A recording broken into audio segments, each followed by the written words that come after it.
오늘은 언약궤를 왜 뺏기게 하셨을까? 언약궤를 왜 하나님이 뺏기도록 허락하시고 가만히 계셨는가 하는 것에 대해서 한번 살펴보겠습니다.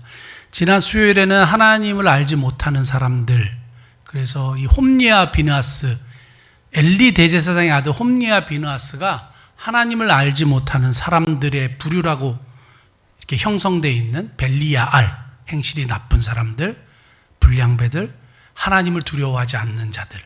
그래서 하나님을 알지 못하기 때문에 하나님을 두려워하지 않고 막 행동을 했는데, 가장 큰 죄의 두 가지가 뭐냐 하면 여호와께 드리는 제사를 멸시했어요. 그래서 오늘날로 따지면 예배를 멸시했어요.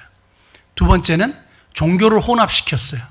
그 성막에서 여인들과 동침했어요. 그건 뭐냐면 가나안에 있는 바알을 섬기는 그 문화를 그대로 성막으로, 성소로 가지고 들어온 거예요.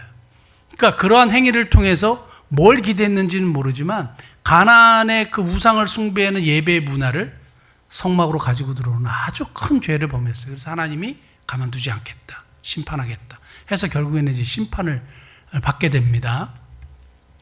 그러면서 이제 오늘 그러는 와중에 이스라엘과 블레셋 간의 전투가 일어나고, 홈리와 비느하스가 이렇게 타락했을 때 하나님은 누구를 지도자로 세워가기 시작하냐 하면 사무엘을 지도자로 세워가기 시작합니다. 그래서 사무엘의 말이 온 이스라엘에 전파되니라 하고 이제 4장이 시작되는데, 그런 와중에 블레셋과의 전투가 일어나요. 왜 일어났는지는 몰라요. 누가 쳐들어왔는지, 이스라엘이 먼저 쳐들어갔는지, 마치 이스라엘이 먼저 쳐들어간 것처럼 성경은 돼 있는데 잘 모르겠어요. 그런데 전쟁이 일어났어요. 근데 더 전쟁이 일어나서 더 황당한 건 뭐냐 하면 법궤라고 불리기도 하고 언약궤라고 불리는 이 언약궤를 블레셋에게 뺏겨요. 근데 이 언약궤는 뭘 이야기하냐면 하나님의 임재의 상징이에요. 그래서 광야 40년 동안도 이 법궤 위에 구름이 일어나면 출발하고 멈추면 섰단 말이에요. 이것을 통해서 하나님이 역사하시고, 법궤는 가만히 이렇게 들여다보거나 만지거나 하면 즉사했어요. 보지도 못하게 돼 있어요. 그러니까 하나님의 영광이 거기에 임했던 그러한 상징적인 물건이거든요. 그런데 이 법궤가 뺏겼어요. 하나님이 거기에 임재해 계신다고 생각했는데, 근데 왜 하나님이 가만히 계셨느냐 하는 것이 항상 저에게 질문됐고 많은 사람들이 질문하는 내용 중에 하나입니다. 근데 그 질문에 대한 답을 쭉 찾다가 보니까 문제를 발견했어요. 이 법궤를 뺏기도록 내버려 두시면서 하나님이 이스라엘 백성들과 오늘 우리들에게 말씀해 주시는 메시지가 있구나 발견하게 된 거예요. 법궤를 뺏기게 되면서, 언약궤를 뺏기게 되면서 왜 이걸 가만히 두셨을까? 전능하신 하나님께서 분명히 우리에게 주시는 메시지가 있는 거예요. 그걸 제가 3가지로 정리해서 여러분들에게 말씀을 나누겠습니다. 제가 어렸을 때 아마 여러분들도 똑같으실 거예요. 외국 영화, 특히 드라큘라 나오는 영화를 보면 드라큘라가 막 나와요. 그런데 꼭 거기 사제들이 나오잖아요. 신부들이 나와가지고 뭘 딱 내밉니까? 십자가를 내밀죠. 십자가를 내밀면 그리고 이제 사라지든지 도망가든지 막 없어지든지 막 그 십자가에 어마어마한 능력이 있어서 드라큘라를 물리쳤단 말이에요. 요즘은 어떤지 아세요? 바뀌었어요. 십자가를 내밀어도 죽여요. 악령이. 시대가 변해서 그럴까요? 저는 이게 굉장히 좋은 교훈이다 이런 생각을 하는데, 그게 뭐냐 하면 제가 질문할게요. 십자가의 능력이 있는 거예요? 아니면 십자가에 달리신 예수 그리스도에게 능력이 있는 거예요? 예수 그리스도에게 능력이 있는 거예요. 우리가 다 아는 얘기입니다. 다 아는 얘기인데, 언약궤의 능력이 있는 거예요? 아니면 언약궤에 임재하신 하나님께 능력이 있는 거예요? 언약궤에 임재하신 하나님께 능력이 있는 거예요. 오늘 근데 3절에 힌트가 나와 있는데 한번 보세요. 백성이 진영으로 돌아오매 이스라엘 장로들이 이르되 여호와께서 어찌하여 우리에게 오늘 블레셋 사람들 앞에 패하게 하셨는고. 여기까지 보면 하나님이 우리를 왜 패하게 하셨지? 엄청나게 신앙이 있어요. 이 패한 거 하나님이 왜 우리를 패하게 하셨을까? 엄청나게 신앙이 있죠. 근데 그 다음 보세요. 여호와의 언약궤를 실로에서 우리에게 가져다가 우리 중에 있게 하여 그것으로 우리를 우리 원수들의 손에서 구원하게 하자. 이렇게 되어 있습니다. 3절인데 우리 중에 있게 하여 그것으로 우리를, 그것이 뭐예요? 언약궤예요. 언약궤로 우리를 구원하게 하자 했어요. 신앙이 엄청 있는 것 같아요. 여호와께서 왜 패하게 하셨지? 그러면 언약궤 그걸 가져다가 승리하게 하자. 뭐에게 능력이 있다고 생각했어요? 언약궤 능력이 있다고 생각했고 언약궤 입구로 하나님이라고 생각했던 것 같아요. 근데 문제가 뭐냐면 실로에 있는 성막에 있는 언약궤는 움직이지 못하도록 되어 있어요. 거기 두도록 되어 있어요. 광야 시대에는 그 언약궤를 메고 움직였지만 약속의 땅에 들어온 다음에 정착한 다음에는 언약궤를 움직이지 못하도록 되어 있어요. 그래서 사무엘상 1장에 처음으로 딱 시작할 때 엘가나 가정이 나옵니다. 엘가나 가정이 어떻게 하는지 아세요? 1장 3절 한번 볼게요. 이 사람이 매년 자기 성읍에서 나와서 실로에 올라가서 만군의 여호와께 예배하며 제사를 드렸는데, 매년 자기 성읍에 나와서 실로에 가서 제사를 드렸어요. 왜 이렇게 한지 아세요? 신명기 12장 한번 볼게요. 신명기 12장. 이걸 잠깐 이렇게 한번 잘 생각해 보십시오. 오직 너희 하나님 여호와께서 자기의 이름을 두시려고 너희 모든 지파 중에 택하신 곳인 그 계실 곳으로 찾아 어떻게 해요? 나아가서 6절. 너희의 번제와 너희의 제물과 너희의 11조와 너희 손의 거제와 너희의 소원제와 낙헌 예물과 너희 소와 양의 처음 난 것을 너희는 그리로 가져다가 드리고, 어디로 가져가요?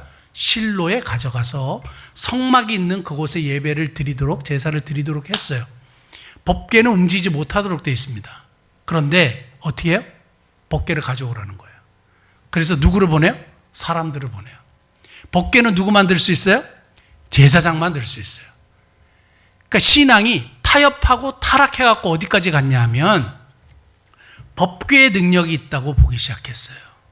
하나님이 왜 패하게 하셨지? 굉장히 신앙 있는 것 같지만 어떻게 돼요? 법궤를 가지고 와. 사람을 그냥 막 보내.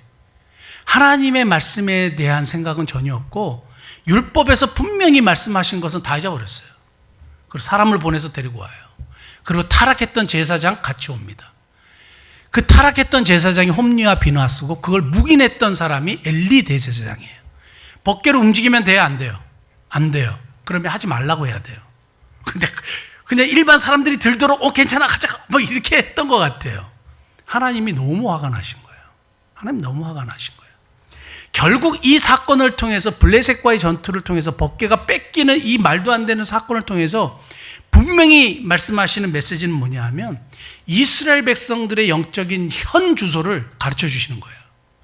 너희가 이렇게 내 말을 무시하고, 이렇게 내 말을 멸시하고, 이렇게 나에게 드리는 제사를 멸시하고, 나를 존중하지 않고, 나의 말은 전혀 생각하지 않고 니네 원하는 대로 하나님을 만들어내고 법궤가 하나님인 줄 알고 행동하는 그들의 신앙의 현 주소를 고발하는 거예요.